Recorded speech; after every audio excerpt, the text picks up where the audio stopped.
Yeah. If you look into the first division, my own club Woodfield are top at the moment, but we're similar. We've had 2 home games to start with.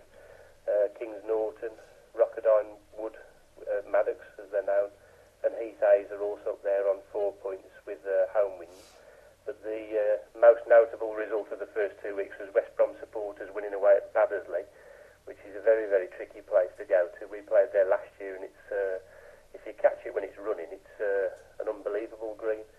And I was talking to Phil Brown in the week, and he was obviously disappointed that they'd lost at home. But I can't think Baddesley will get many situations this year where they're going to lose home games. So West Brom have picked up a really good away result there, which is something for them to hold on to as the season unfolds. Woodfield B are at the bottom of the division, but they've played both their games away from home. We'll see how things pan out. They've got some new players, some good young players in the Woodfield B side as well, so they may be able to get themselves out of trouble as time goes on. And the same story at the bottom of that division with Selly Park, Kings Heath and Moor Lane also playing both games away from home first 2 matches. So over the next couple of weeks it'll start to show a truer picture. And if you move into the second division, Penn are sitting at the top of the table at the moment after 2 convincing home wins. But there has been a couple of away wins there as well, with John Bailey having a very good win at Hawkins last week, and Great Bar also getting a very good away win at the Amery. So a similar story will take place there. I think over the next couple of weeks you'll see those 3 points for the away win will start to kick in, and you'll see those teams, they'll be in a position, I think, at the top of the table where, they'll have a chance to drive on, if you like. And obviously Penn have got 2 away matches coming up now, so they're big plus. They've got to try and hold on to it and maybe pick up an away win if they can, and keep that aggregate building if they can. So, yeah, very, very interesting at the moment. Some interesting results. I mean, in week 2, and we've had 5 away wins already in the 3 divisions, which makes for interesting press for everybody concerned.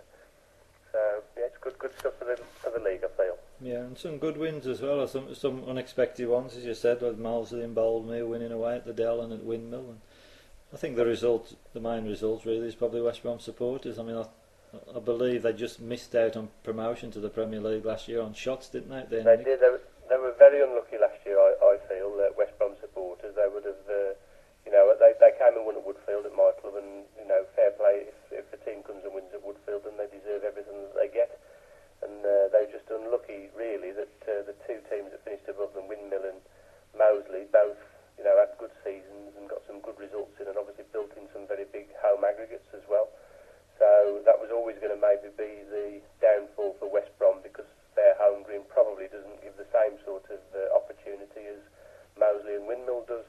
So yeah, a very pleasing result for them. I'm sure that they will be up there in the shake-up at the finish of the season as well. It's not just going to be a bit of early season stuff. They've got a good young side, some very good players. Some very experienced players as well. When you look at Ivan Smout, former Waterloo winner, and Alan Bentley, obviously a long-standing servant of the club as well, and the young talent of Greg Smith, who's obviously a very exciting young player in the Warwick and Worcester at the moment. So yeah, I think that they'll be up there at the finish of the season. They'll definitely be in the shake-up. So it's watch this space, I think. Yeah. And the 3 new teams that come in this year, but I think particularly interested is with Sir John Bailey, who it's nice to see that basically a team of young lads, I think, and especially Callum Wright's playing in the team. He's probably one of the oldest in the side, I think, Callum. Yeah, I would say so. I haven't actually seen some of their players, but from what I gather, it is a young team, and obviously the experience that they're going through as well. They're in a division there where they're probably not going to know a lot of the greens that they're going to. They got beat at Bowring last week, on the first week, which was probably somewhere they may have fancied getting the result. But to go to Hawkins, which, as you know, it isn't an easy green, they probably haven't got much experience of Hawkins, and to win at Hawkins like they did, that's given them a very, very good springboard for the rest of the season. So, it depends how they adapt to their home green, and if they can hold on to their home results and maybe build on another couple of away wins, then they'll be in with a very, very good chance as well. So, yeah, we'll see how it pans out for them. I was pleased for Great Bar winning away as well, because they've obviously they've got some good players, as we know over the years. Ben Harris and they've promised a lot over the years, but never quite managed to sort of follow it up.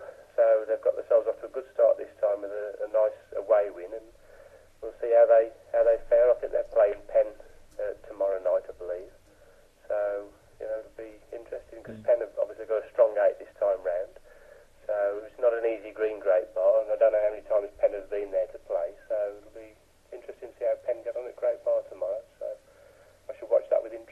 Yeah, that's right.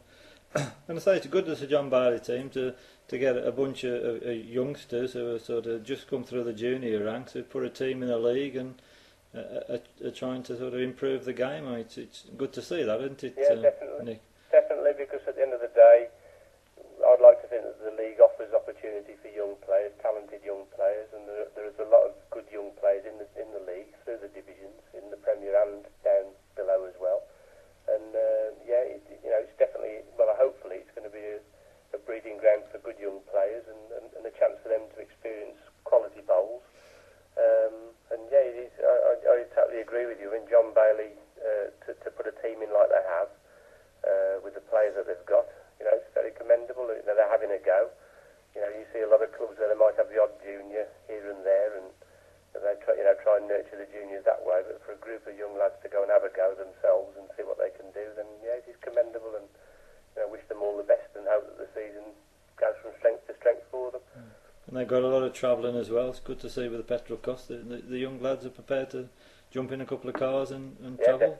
Definitely, to improve the game. It is an expense these days that everybody has to deal with, and it's not cheap now, fuel. So yes, it is good to see that they're prepared to travel and give it a go, and hope things work out for them. Definitely. Yeah. One of your mates is sitting here, Jamie Dunn. Never heard of him, Mel. Never heard of him. Who was he'd been heavily involved in the Coventry Premier League, and it's good to see that other leagues are sort of following the Summit League and bringing the top players together, isn't it, Nick? Yeah, I watch it closely, and I think he needs a lot of applause really for what he's done, because it's not easy. You know as well as I do, Mel, that to get an idea off the ground, you always face a bit of criticism and people saying you can't do this and you can't do that. And I have known Jamie a long time, and he is. His heart's in the right place. He's obviously trying to do the right thing. His heart's in his wallet. Yeah, I have heard that. But he's trying to do the right thing, and I applaud him for that. And I think he deserves a big pat on the back, because it is a big thing. And if you can get people involved in the game, get people bowling is what we all want. And he's obviously trying to do that in the Coventry and in the North Midlands area. And more power to him if he can get people bowling. That's all we want, really. So we have fair play to him. I think Jamie wants to respond to you, I think, Nick. Oh, thank you very much, Nick. I wasn't expecting that at all, to be honest. But to be honest, when I did start formulating some ideas, I did use the Summit League and a lot of its rules and things as a basis for putting together this new proposal. So I thank you for that as well, and all the people that help organise the Summit League. And as you know, I'm playing in it this year as well, so I'm experiencing it firsthand. So it's enjoyable so far. Won one, lost one, but hopefully that improves somewhat. Good stuff. I'm sure it will. You're a top player, so I'm sure you'll enjoy your time playing in the league. And if you fancy playing for Woodfield, then just give me a call. Are you struggling that much, Nick? Okay. Anyway, Nick, and the final thing, we were talking to Steve Davies about the Premier League Challenge match next Thursday. You're going up there representing the Summit Committee. Should be a good night, shouldn't it? Say again, Mel? Should be a good night. Yeah, should be. Looking forward to it. So, yeah, very big event, and hopefully there'll be a decent crowd there. But yeah, looking forward to it. So. Yeah, and it's good to see Alan Wilkinson sponsoring it again. So. Yeah, he's a good lad, Alan. Yeah. He's from the motor trade, as you well know. And Steve Davies, we've passed the trophy on to him today, so hopefully he'll remember to bring it along on the night. Yeah, that'll be useful. Yeah. And hopefully it'll be a Summit Garage League win against. Well, it'd be nice if it is. Mel. Yeah, okay. All right, anyway, thanks for joining us, Nick. Good You're to hear welcome. from you. Okay. See you, Mel. Go on, mate. Bye.